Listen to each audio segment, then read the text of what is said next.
मराठवाडा भूकंपानं हादरला, परभणी, नांदेड, हिंगोलीत भूकंपाचे सौम्य धक्के जाणवले. सुनेत्रा पवारांच्या जीवाला रुपाली चाकणकरांकडून धोका, बीडमधील इसमाकडून एसआयटीकडे तक्रारीत काही तथ्य आहे की खोडसाळपणा, शोध सुरू. भोंदू अशोक खरात प्रकरणात मोठी कारवाई, खरात दाम्पत्याची 3 बँक खाती ईडीकडून सील, संशयास्पद आर्थिक व्यवहारांची सखोल चौकशी सुरू. खरातचा कथित सीए ललित पोफळे याचीच खरात विरोधात तक्रार, धार्मिक विधीच्या नावाखाली 8,76,00,000 रुपयांची फसवणूक, एसआयटीनं ललित पोफळे याची तक्रार नोंदवली, सूत्रांची माहिती. रवींद्र एरंडेचा आणखी एक कारनामा उघड, नोकरीचा आमिष दाखवत 9 तरुणींना घातला गंडा, सरकारी अधिकारी असल्याचा बनाव करून केली फसवणूक. युद्धविरामादरम्यान इराण आणि अमेरिकेची आज प्रत्यक्ष चर्चा, पाकिस्तानच्या इस्लामाबादेत दोन्ही देशांचे प्रतिनिधी साधणार संवाद.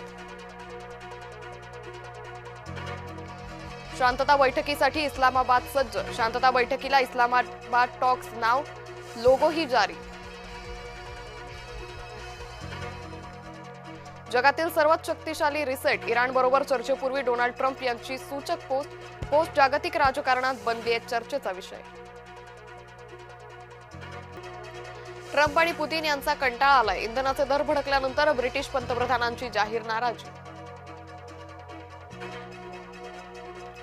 मुख्यमंत्री देवेंद्र फडणवीस आज दिल्ली दौऱ्यावर, अखिल भारतीय मराठी अधिकारी साहित्य संमेलनाला लावणार हजेरी. मीरा भाईंदरमध्ये सिलेंडरचा भीषण स्फोट, सिलेंडरच्या स्फोटात 3 जणांचा मृत्यू, घटनास्थळी 24 सिलेंडर आढळल्यानं खळबळ.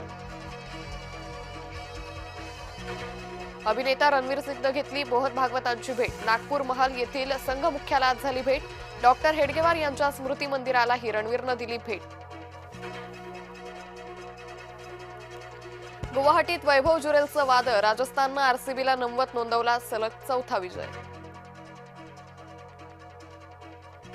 आयपीएलमध्ये आज डबल हेडर, पहिल्या सामन्यात पंजाब हैदराबाद आमने सामने, तर दुसऱ्या सामन्यात चेन्नई दिल्लीत लढत.